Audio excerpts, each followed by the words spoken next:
In the year 1707, there was a scholar at Oxford named John Mill, unrelated to John Stuart Mill, the Victorian that some of you know about. This John Mill was a textual scholar of the New Testament. He spent 30 years of his life studying the manuscripts of the New Testament. He had access to about 100 manuscripts of the New Testament, and he studied them thoroughly, and then he put together a book. He called it the Novum Testamentum Graeci, the Greek New Testament of John Mill in 1707. And what he did in this Greek New Testament is he printed a line or two of the Greek verses from the New Testament, Matthew chapter 1, verse 1, verse 2, verse 3. But then at the bottom of the page, he listed places where the manuscript had differences for every verse.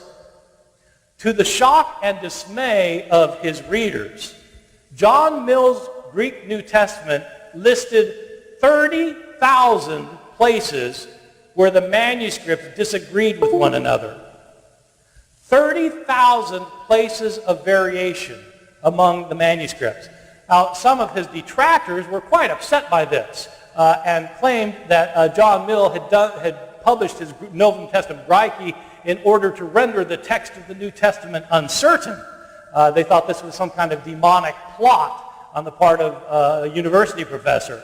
But his supporters pointed out he hadn't actually invented these 30,000 places of variation. He just noticed that they exist, as they do exist in our manuscripts.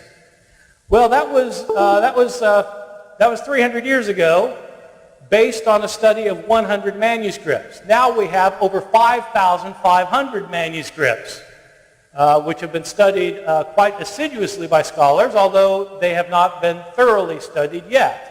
What can we say about the number of variations today among our manuscripts of the New Testament?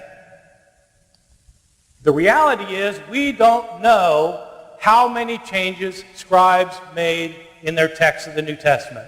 We don't know because nobody has been able to add up all the numbers yet. Even with the development of computer technology, we don't know how many differences there are. There are scholars who will tell you that there are 300,000 differences, scholars who will tell you there are 400,000 differences. People will come up with all sorts of numbers, but the reality is we don't know. We can put it in relative terms. There are more differences in our manuscripts than there are words in the New Testament. Well, that's a lot of differences. Probably several 100,000. Wake up, everybody, no more sleeping in bed.